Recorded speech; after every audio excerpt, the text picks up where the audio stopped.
What's up? We're ready to go live and then again with a Q&A with the Mobile Home Park Investing Pros group here on Facebook. I'm out of town. As you look, I'm always out of town doing something. Doing something. But someone gave us the idea, and we had thought about doing these before, but this is fun, man. So I wanted to keep doing these live Q&As here, and I'm happy to answer any questions that you have. Yeah, so we'll get started here. So last week, I think some people had some questions. How much money do I need to start buying my first mobile home park if I were to go direct to seller with a loan? That just depends. I mean, it just depends on how much the park is. I mean, you could do it with no money. I mean, my first deal I got into with no money, I was just the eyes and ears, the boots on the ground in the park. So you can do it that way, but it just depends on how much the park is. I mean, if you're buying a $10 million park, you're going to probably need to bring, 3 million, 3.5, 4 million bucks down to even get the deal with the bank, plus CapEx and closing costs. You can't forget those. But David, I would tell you one of the biggest mistakes that I made in the beginning, I probably wasted. I learned this quick was I tried to look for deals that I could only buy on my own and I could only sell or finance. And I remember when I was looking at a deal, I was really close to buying. It was like a 15 unit park, maybe like Lakeland or somewhere in Polk County in Florida. And it was a great deal, like 25,000 a space, which, now you're not going to get anything in that area for less than you might be able to find something for 40, but it's going to be a wreck. I didn't. So I think he wanted like 400,000 or 500,000 for this park. And I was like, hey, I'll give you 50 grand down. So I was trying to weirdly negotiate the deal without telling him I didn't have enough money to buy it, without telling him I didn't have enough money to put down, but I had some money. I was trying to put the least amount of money down possible. And he wanted like 40 or 50% down, which is still but a steal of a deal. This was in 2020. And I didn't have that, right? I didn't have that much to put down, and I didn't really have the network to go raise it, nor did I have the confidence to go raise it. So, like, this is a massive, massive point right here. Don't just go buy deals based on what you have the money for, because you're going to miss on good deals. You're going to miss on good deals. And if you're like, hey, I don't want to raise money from people, okay, then you're going to have to buy deals based on the money that you have, which is okay. But my whole point is I wouldn't just base that on. I wouldn't do it that way. I mean, I wouldn't just go after seller finance or sub 2 or 0% down deals, because you're going to miss a lot of good deals. So I hope that helps. Brandon asks, why do you think so many MH operators are reluctant to put effort into advertising and marketing their parks? I guess it just depends on what you're advertising and marketing for. We're trying to sell some homes at a park that we have now, and we're doing a pretty valiant advertising effort. So it's not that I'm reluctant to do it. I don't know if you mean by like getting people to pull new homes in or what. I just don't know what you're advertising for. But like if you have a full tenant owned home park, what are you going to advertise? What are you going to advertise? You're going to advertise that like, hey, we got this great park down the street. It's just sitting there. We don't have any vacancy. We haven't had any vacancy. You can come look at it and drive through. I mean, I just don't see the point in it. The only thing you're really going to market is maybe if you got some vacant lots or vacant homes. But I don't think people are reluctant to do that. It's just like if you've got a full tenant owned home park and it's quiet and it's nice. I mean, there's really no need for advertising. Dean, what's happening? Is there a good resource for learning how to raise capital? Well, yeah. So we have some resources where we in one of our programs, we teach people about raising capital. Hunter Thompson, if you've seen his stuff, he's got a great program on raising capital. But raising capital, man, a lot of it's networking. A lot of it's networking, and a lot of it's getting smart with your networking. And I know that everyone is not going to want to do this, but building a social media presence to a degree makes raising capital a lot easier. Just to give you a little thing here, like first thing I would do, Dean, is you got to go through your phone. I don't know how many contacts you got in your phone. You can shoot a message. I'd love to know, but you start going down that and telling people what you're doing. At least activate your power base and the people that are close to you to like, hey, this is what I'm doing. I'm going to buy trailer parks. And you'd be surprised that like when you tell people that, they're like, "Oh wow, I've heard that's a great investment. That's a great deal." People love that. So I would check that out. Let's start with that. If you're ready to build a social media presence, that's going to make it a lot easier for you. Networking events, go eat, go to happy hour. I don't drink, but if you do, you can go. You can go eat at the most expensive restaurant in your area, join some local clubs, but it's about networking. Go to like you just got to get out there. You got to get out there and start meeting people, whether it's a country club. I don't know what it is, but you have to go where the money is. Now, your standard networking event where all the salespeople in your town go is not the place to go because they're trying to sell you something and not the money is not there. Go to a charity event. Go to a charity event. Like that's where you can start networking and finding some money. And then online, like in our group, there's people that have money, right? So those are just some quick tips, Dean, that I would do is just to start activating that. So when you do find a deal, you can at least have some people in the pipeline. And it just takes some work, over time. Take some work over time. But capital raising's fun, dude. Like I used to sell insurance and selling door to door was like, I didn't really believe in the product that much. So it was like hard for me to get behind it and sell it. But capital raising, like I truly and fundamentally believe that there is no better place for someone to put their money. Like it's going to get crushed in a 401k, you're screwed, right? So I believe that putting it into a real estate deal is the best thing an individual can do. And it's easy for me to sell that. It's not even selling. I'm just like telling them the truth. Okay, Patrick, where are we finding deals? Well, yeah, good question. I mean, anywhere and everywhere. I'm not like, so stuck on one flow of where to find deals. Again, I'm not like just stuck on one thing. Like there's cold calling, right? You're sending mailers, you're networking, you're talking to brokers, you're talking to wholesalers, you're meeting people in the industry, you're asking for referrals from sellers, from mobile home park owners that you're asking for referrals from anybody. So we hit all of those areas. We don't say, and we're not really like, hey, we like this one better than the other. We're really just flat on it. And we hit all the areas because I have a belief that it's a natural law in the universe that the more outflow you do, meaning calls, mailers, whatever, right? Whatever it is, outflow out, the more inflow that you're going to get, right? So if you make 10 calls a day on parks, you might get something. You'll be like, man, I'm not getting anything. But if we do 500, we do 1,000 mailers, we've talked to 20 brokers, we've talked to 10 wholesalers, we've got all this stuff rolling. We're going to find deals more than the person that only makes 5 or 10 calls a day. Right. So the more that you can do, the better. And outflow is anything, sending offers, making calls, leaving voicemails, sending texts, sending emails, posting about buying mobile home parks, going to a networking event and saying, "Hey, I buy mobile home parks." All that's outflow, right?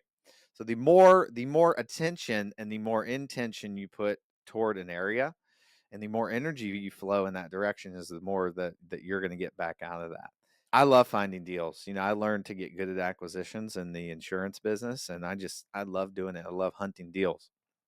I went and did a tour, which we call a tour, out to a seller's house the other day. Yo, what's up? It's Derek. How you doing? I went and talked to him. We don't have a deal yet, but we're close. And if you can't get somebody to pick up the phone, show up. Show up at their house. Show up at their house. You need to do that because no one else is doing that. The guys that are calling from across, we've got guys in California that call Florida, and I can separate myself easy from that because I go and show up. Yeah, so there's a bunch of places to find deals. Ha ha ha, Eden. Why do you love cost seg? Dude, I love cost seg. Unless the IRS gets eliminated, which I don't know if that's completely off the table. So I love cost seg. is because, and Eden, you can correct me if I'm wrong, but I can basically depreciate a certain portion of the asset value in year one and take a percentage of that in year one. So it's a paper loss. It's not a dollar loss.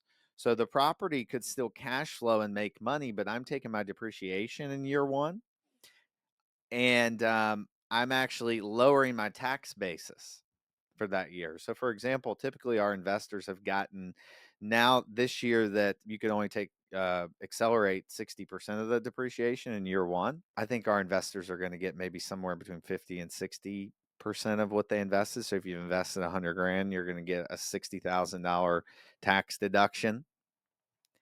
What's not to love about that? What is not to love about that? And I think that's why we all get into real estate, is for the tax savings and stuff. It's great. It's great. And if you're a real estate investor and you're doing it right, I mean, you really should be paying minimal taxes if you're buying deals. Yeah, so you got to be maximizing that. And Eden, you got to reach out to this guy. You got to reach out to this guy. If you have a park and you haven't done a cost segregation study, you need to reach out to him. He's the cost segregation freaking king. He is the king. So reach out to him, and maybe Eden can make a an affiliate link for me or something. That'd be cool, brother. That'd be cool. When you coming to Florida again, dude, shoot me a message. Would love to see you. I got a couple other deals. We got a deal under contract. We're gonna need your services on soon. Okay, Johnny asks, any parks for sale, dude? Yeah, they are for sale, dude. They are for sale. I don't know what you're looking for, but you just got to get out there and look. You can look on LoopNet and Corexy too, by the way.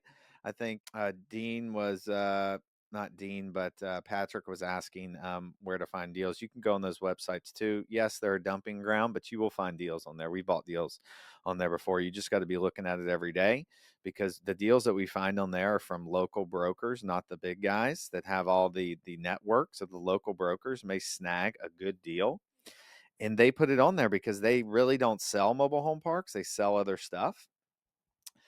And so they're going to put it on Corexy and LoopNet, right? And when they do, bang, you better hit it. You better get it. But there are parks for sale. You just got to look. Follow-up comment from Dean. Please offer your overview of DSCR loans for purchase and refi. I don't understand that. Can you clarify that a little bit? Let's see. How does the demand for mobile home parks, Evan, compare to other real estate markets? I guess there's a couple ways you can look at demand. Like, you can look at a demand from a tenant perspective. You can look at demand from from an investor perspective. It just depends on what you're looking for. From an investor perspective, in the last, since I got into this business in 2020, there has been an increasing demand for investors actually wanting to get into the asset class. There's more people out there hunting and chasing deals, for sure. But that doesn't mean it's a bad time to get into the business. I think that we have less demand than multifamily. I think we have less demand than some other asset classes like short or storage, but it's getting more. I mean, if you're like looking at parks that are like 150, 200 spaces and up, that's it's gotten quite institutionalized. There's still some mom and pops out there. In the bigger stuff, the institutions have came in and gobbled some of that stuff up. But if you're in the even in the 20 to 100 range, there's still a lot. There are still a lot of there are still a lot of deals out there. Mom and pop deals. There's a lot of market inefficiencies in parks still. There's still a whole bunch of assets out there that you can buy. But from a tenant perspective, I mean, the demand for what we have is just limitless. I mean, it's like, low supply, high demand for affordable housing. You guys have probably heard me talk about this before, but most of the development stuff that they're building out there is $2,500 a month. I mean, that's 30 grand a year, isn't it? 25 grand a year, 30 grand a year, $2,700 a month. Or my math sucks today. Yeah, it's 30 grand a year. It's hard to afford that these days. Because remember when, $20 an hour was like, oh my God, you're making $20 an hour. That's cool. That's 40 grand a year. Right. So somebody could be making $20 an hour and still think that, hey, I'm doing okay. You're not. That's a different subject. you make 41 grand a year and you got to pay 2,500 bucks a month. Well, that math, what we say in Virginia is that dog doesn't hunt. So I love mobile home parks because we're the cheapest place in town. We offer a clean, safe, and affordable place to live. It's a great option for people that need affordable housing, because housing is just, not affordable. But the demand is from the investor perspective, it's only going to get more. It's only going to get more, but there's still a lot of deals out there to be had. Okay, Dean was asking how a DSCR loan works. Look, I'm not, so we use a mortgage broker on our loans, but typically how I understand a DSCR loan to work is that my income, my net operating income, has to cover the debt service by an amount. And on most of our deals, it's a 1.3 or a 1.35, right? So that would mean that if we have $100,000 of NOI, right, then that would, let's see, I think I would do this correctly. Yeah, then yeah, right. So if it's a 1.35 and we had 100 grand of NOI, that means our debt service would be this, right? So if our debt service with this was 74,000, then we would have to have an NOI of 100,000 for the bank to, be excitable about the deal. Now, what the bank will do is that they'll give you less proceeds. They'll give you a lower leverage. They'll give you less money at first until you can get to that 135 DSCR. Um, and then they'll give you the rest of the funds. Like we have one of these deals now. The deal was pretty thin up front.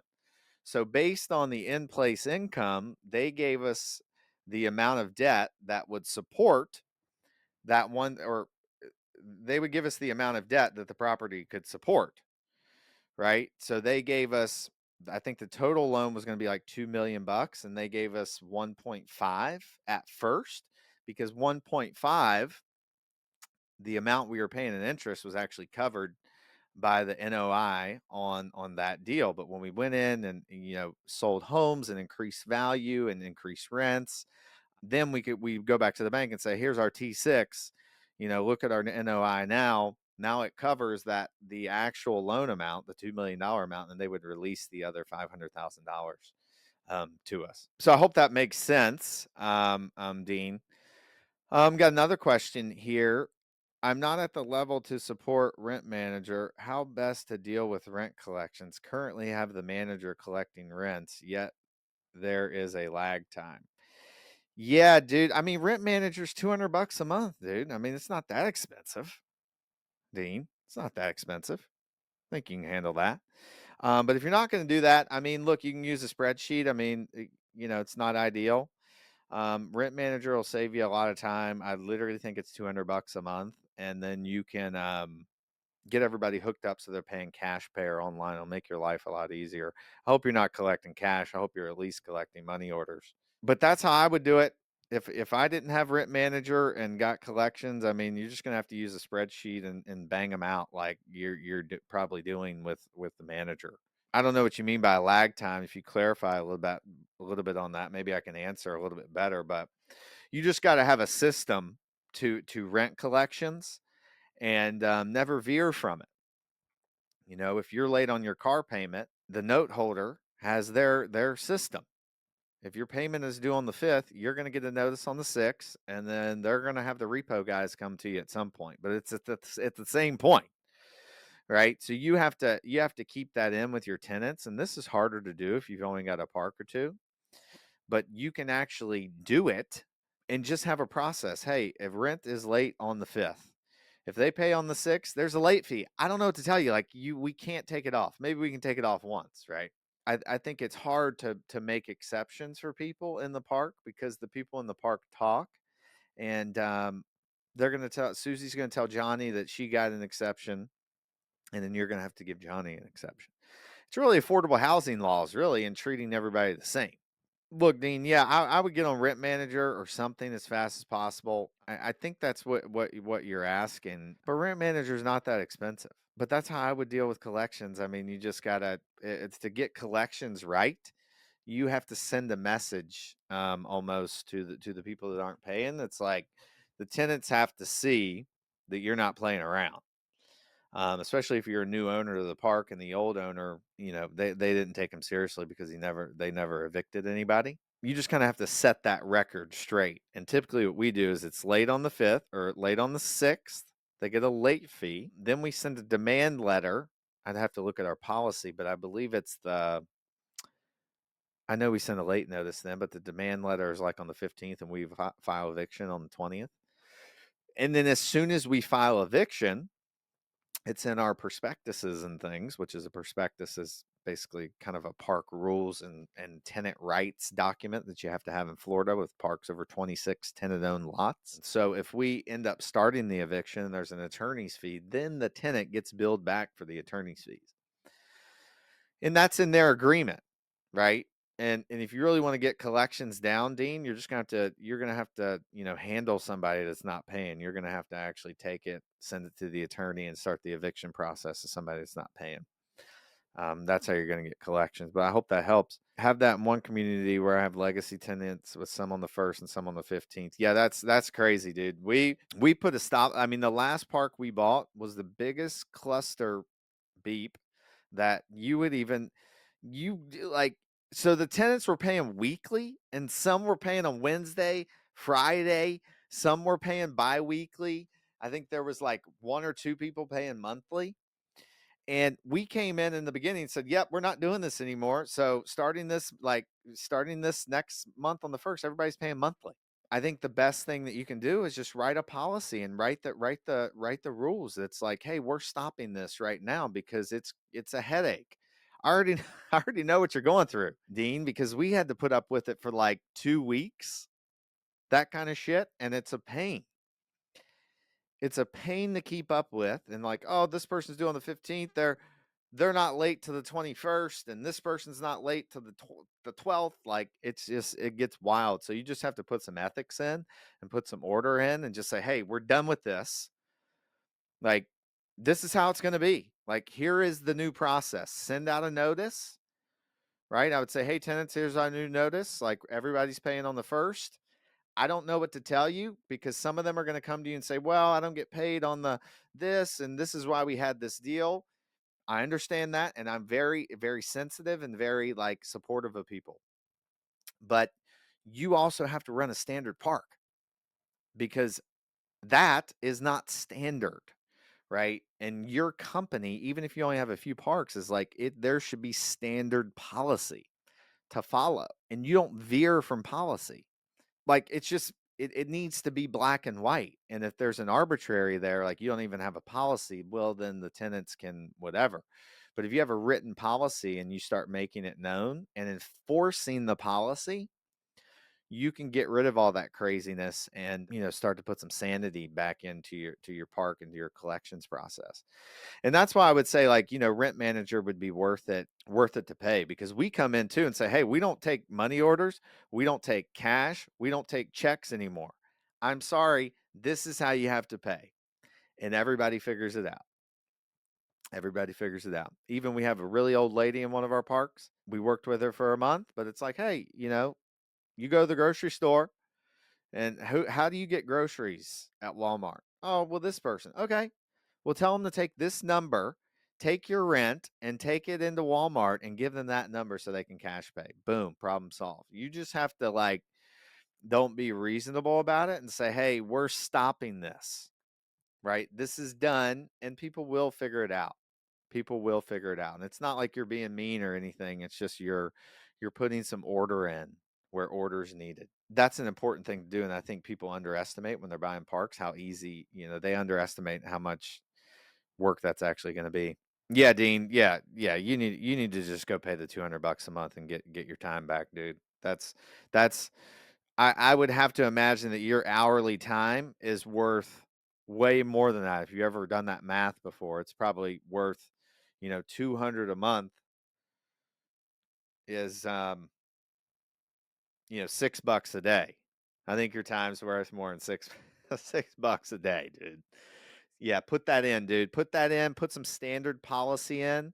Get your collections process down and just make it known in writing.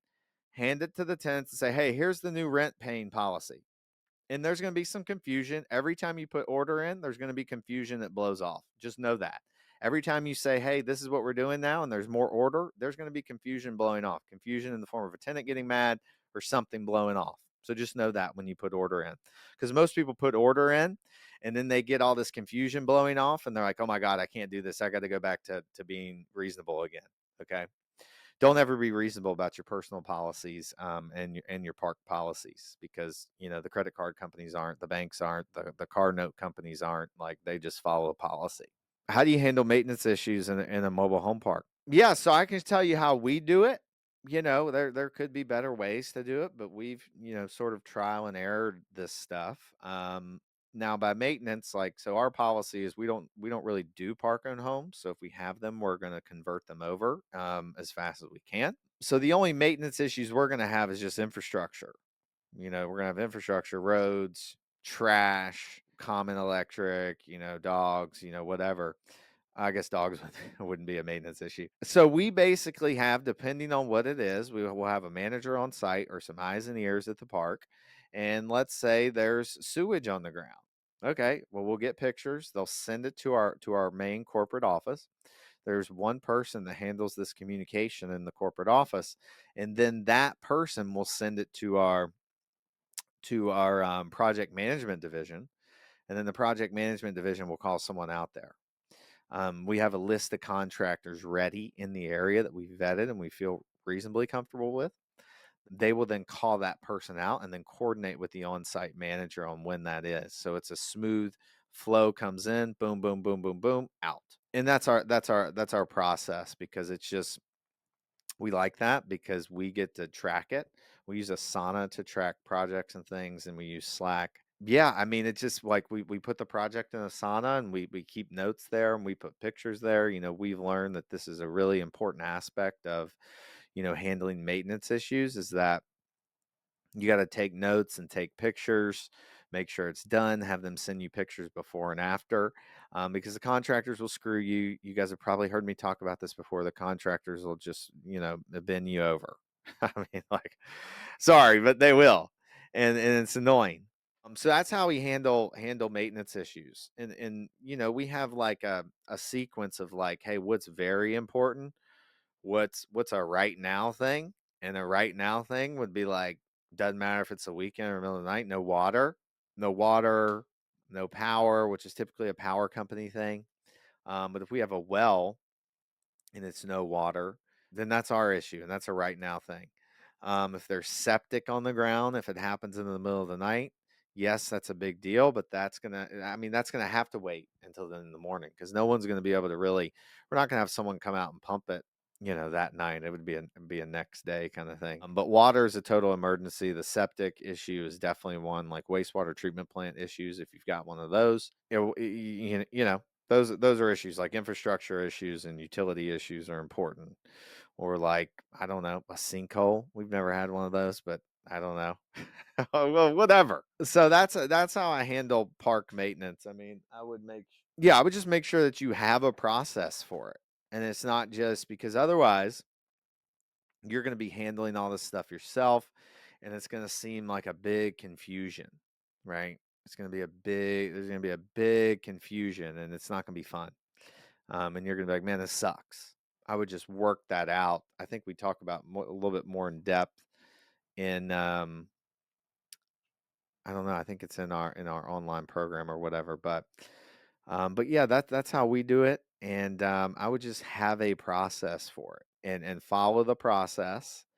And you may run that process for a little bit and then figure out it's inefficient, and then you just change the process. The process isn't going to be perfect at first, but you're just going to have to work it out, right? You're going to have to work it out. We don't change processes all the time, because we've had them, pretty refined. If we find a bottleneck or inefficiency, we're gonna handle that. Next, we have got. I hope that helps on the park maintenance thing. If you have any follow-up question for that, I'm happy to answer them. What are the key responsibilities of a mobile home park manager? This is a great question. It's a question I get, more often than not. But there's a difference. Like, if you have the greeter model, the Frank Roth model, which we've used that, that person's typical responsibilities are like, They meet on site with a contractor, they pass out notices, and they're sort of just the eyes and ears there, and they'll help you with some things if necessary. But it's interesting with these greeters, they sort of ending up like a manager, like a quasi manager that doesn't handle, some things. So I just leave them. I don't really give them that many responsibilities. Go take pictures of stuff and pass out a notice if need be. But if there's any issues, like, they don't solve problems. They're not a problem solver. They would come through the office. And then the next step above that is your park manager that manages the park. Maybe they live there. I don't really like it if they live there, but I've seen different variations of this. Like, some mom and pop sellers have a manager that handles everything, and they don't do a good job at it. But for us, a park manager, that would be someone that has just definitely more competency than a greeter. They have more responsibilities than a greeter. They're going to have all those responsibilities that the park greeter, the eyes and ears, has. But they're also going to, they may help procure a contractor. Even though the office is going to do that, they may be in that a little bit more because this person's on our payroll. They're going to work more with collections and work with our office to make sure that, hey, we're getting the frickin' rent collected, right? Because that's the most important thing. They may meet with code enforcement on site. They may meet with the police on site. They're going to be more of a problem-solving issue. Like, if the people, oh, they parked in my driveway, or they did this, or their trucks parked over here, or they're building on here. They're going to do that. They're going to enforce some rules. They're going to give people violations. But if we have someone that's just eyes and ears at the park, they may take a picture of the violations. We'll send that to them from the office. But if we have an actual on-site manager, they're going to do some of that too. But they'll help enforce that stuff too. And they may do some minor maintenance stuff around the park if we've got to put maybe some caution tape up or something, or whatever they can do. But it's going to be either they're going to be a little bit more involved. They may be a little bit more involved in rent manager. The greeter is not going to have access to rent manager or anything. The manager may have a credit card with a very low limit on it. And then the step above that is the regional manager, who is literally almost like a handoff from you. They can deal with code enforcement. They can manage projects. They can go to the city. They can help, like, do your evictions through the attorney. They report to you their salary. They're competent. They are competent. They don't live in the park. A regional manager will never live in the park, at least for us. But they're going to be able to handle a cluster of properties, right? And they're going to work directly with our home office to do that effectively. But they can, unless it's like big capex stuff, they can manage all that, right? And you don't really have to be there, which is the goal. I guess major capex projects and stuff that I'd still really want to be there and get involved in. But yeah, that's, I mean, we could go into super detail on the responsibilities. I hope that helps, Danielle. Cool, guys. Well, if there's no more questions we have here, I know we're going to come on here for 30 minutes every Friday, and I hope I'm adding some value here. I love doing this, and I love helping people. So leave a comment if you liked it and enjoyed it. If there's anything that we could get better at, or you want us to do, I mean, sure. We're already a little over time here. I know this is always going to stretch out because when I get going, I love to get going about this stuff. But thank you guys for jumping on. We're going to continue to do this and bring more value to the Facebook group, because I love this business and want to help other people, avoid mistakes, and, however we can help and just bring a lot of value to you guys. So if there's anything that we can do to help, let us know. If you're interested in learning about what we're doing at Victory Capital, if you're an accredited investor, just reach out to us. You can get our ebook and check that out. And if you have anybody else in the park business and wants to join our Facebook group, these Q&As are exclusively for the Facebook group. This is something we're going to keep doing. Yeah, would love to help. Yeah, thanks for that, Dean. I appreciate that. And let me know how Rent Manager goes. You're going to love that. Yeah, invite your friends or whoever else is in this business and get them into the group here. And then also you can check out the MHP Show podcast. If you want to be a guest on the MHP Show podcast, you got some parks, love to have you on, dude. I love shooting the shit with people in the business. I love doing it. We're going to be putting out episodes every week as we have, whether I'm on the road or not. I don't care. We're still doing an episode. If you have any ideas for episodes, let us know. And also, if you have a deal and you want to partner on a deal, we have systems, we have capital, like we can help with that. Obviously, the deal has to make sense, and we have to like the deal. So, I'd love to partner with you on a deal. And look, check us out. Reach out to me on social media, and we will see you next Friday. I'm actually going to be at a conference next week, and I think we'll still be able to do this next Friday.